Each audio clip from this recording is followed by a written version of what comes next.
अगर मैं आपसे पूछूं, क्या आप एक चीज पर लगातार फुल फोकस्ड एंड डेडिकेशन के साथ 9 साल तक काम कर सकते हो और तब जब आपको उसका कोई पैसा ना मिले?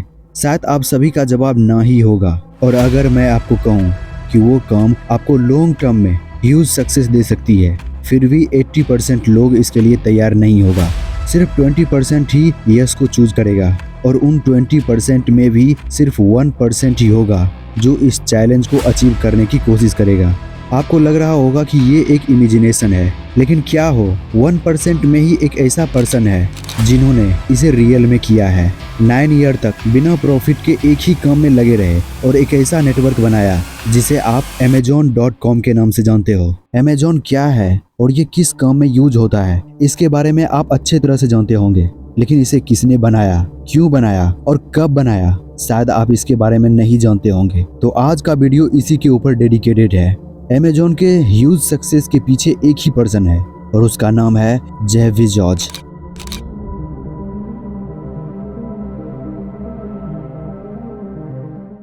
ईयर 1997 Amazon अपनी IPO लॉन्च करता है जो $3 मिलियन का IPO साइज होता है और पर शेयर $18 का होता है, जहां से उसे $54 मिलियन रेज होता है, जिससे वो उसे कंपनी में वेयर हाउस, इंफ्रास्ट्रक्चर और बाकी सर्विस के लिए इन्वेस्ट कर देता है। और कुछ महीने बाद ही कंपनी की वैल्यू $438 मिलियन हो जाती है। $438 मिलियन हो जाती है, लेकिन ये वैल्यू ज्यादा दिनों तक सस्टेन होने वाली नहीं थी। ईयर 1999 Amazon के कुछ इन्वेस्टर जेफ से मिलने आता है और उससे बोला, Amazon की वैल्यूएशन बढ़ रही है, लेकिन कंपनी के पास प्रॉफिट क्यों नहीं बढ़ रहा है? तब जेफ बोले, Amazon लॉन्ग टर्म विजनरी से बनाया गया है, इसीलिए शॉर्ट टर्म में इसकी ग्रोथ नहीं दिखने वाली है। और शायद इन्वेस्टर को भी ये पता था कि Amazon लॉन्ग टर्म में प्रॉफिट देगा, पर आगे कुछ ऐसा होने वाला था जिससे इन्वेस्टर लोग डर गया और उसे जेफ से मिलना पड़ा। और इन्वेस्टर का डर रियलिटी में सच हो जाता है। ईयर 2000 .com क्राइसिस अनाउंस किया जाता है, जिसका इम्पैक्ट इंटरनेट इंडस्ट्री पर काफी बुरी तरीके से पड़ती है। बहुत सारी कंपनी डूब जाती है, बैंकरप्ट हो जाती है,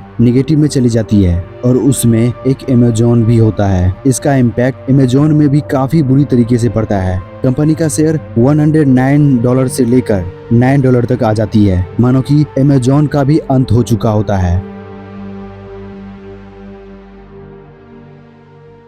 जनवरी 1964 Amazon के फाउंडर जेफ बेजोस का जन्म होता है। बचपन से ही उसके लाइफ में स्ट्रगल होता है। जब वो कुछ महीनों का होता है तो उसकी माँ का डिवोर्स हो जाता है, जिससे उसकी माँ दूसरी शादी माइक बेजोस से कर लेती है और माइक जेफ को भी अडॉप्ट कर लेता है और वही उसका परिवेश करता है। और जेफ लगभग 16 से 17 की उम्र में अपना हाई स्कूल कंप्लीट कर लेता है और 1986 को प्रिंसटन यूनिवर्सिटी में computer science and electrical engineering में अपना एजुकेशन लेना शुरू करता है। और कॉलेज के टाइम में ही वो मैकडोनल्ड में काम भी किया करते थे और उन पैसों से ट्रेवलिंग किया करते थे। और ट्रेवलिंग के दौरान वो जो चीज भी ऑब्जर्व करते थे वो उनका नोट बना लिया करते थे। और जब उसकी यूनिवर्सिटी कंप्लीट हो जाती है और कंप्लीट होने के बाद वो जॉब करना शुरू कर देता है और 7 साल जॉब करने के बाद ईयर 1994 में Amazon कंपनी लॉन्च करता है। पर उस टाइम इस कंपनी का नाम Amazon नहीं बल्कि कडावरा रखा जाता है, जिसे बाद में Amazon किया जाता है।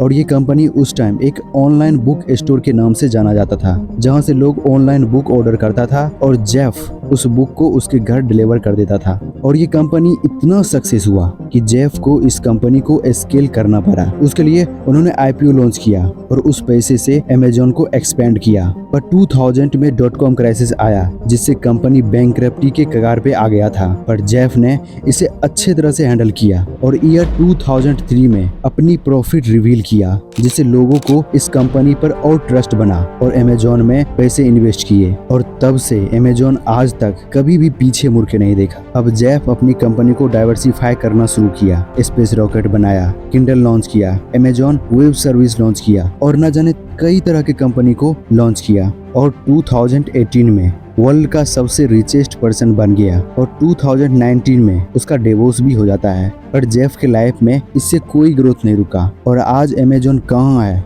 उसके बारे में आप अच्छे तरह से जानते हो। अब मैं आपसे एक सवाल पूछता हूँ, अमेजोन के ग्रोथ के पीछे क्या चीज है? यूनिक आइडिया जो कि हर किसी के पास होता है। अमेजोन की ह्यूज सक्सेस के पीछे सिर्फ एक ही व्यक्ति है और वो है जेफ बेजोस। क्योंकि जब कंपनी बैंकरप्सी के टाइम पे था तो जेफ ने ही उसे हैंडल किया और उसे बचाया। जेफ से हम सबको एक ही चीज सीखना चाहिए, फोकस्ड ऑन लॉन्ग टर्म। अगर आप कुछ कर रहे हो, उसका रिजल्ट आपको करंट में नहीं मिल रहा है, पर उस काम की वैल्यू आपको पता है कि फ्यूचर में उस काम से क्या इम्पैक्ट पड़ सकती है, तो उस काम को हमें जरूर करना चाहिए, उसे गिव अप नहीं करना चाहिए। आप करंट टाइम में जो भी काम करते हो, उससे अगर बेनिफिट नहीं मिलती है, हमेशा आपके मन में आएगा कि आप उसे छोड़ दो, उसे नहीं करना चाहिए। लेकिन अगर आपको उसका फ्यूचर दिख रहा है कि इस काम का वैल्यू फ्यूचर में क्या होने वाली है, तो आपको उसे करते रहना चाहिए, आपको उसे क्विट नहीं करना चाहिए। क्योंकि जेफ बेजोस से यही सीखने को मिलता है। क्योंकि जब ये कंपनी स्टार्ट किए थे तो लगातार 9 साल तक इसकी कंपनी में कोई प्रॉफिट नहीं दिखा, बल्कि इसे अपने घर से ही इन्वेस्ट करना पड़ता था। लेकिन आज अमेजोन क्या है, इसके बारे में आप अच्छी तरह से जानते हो।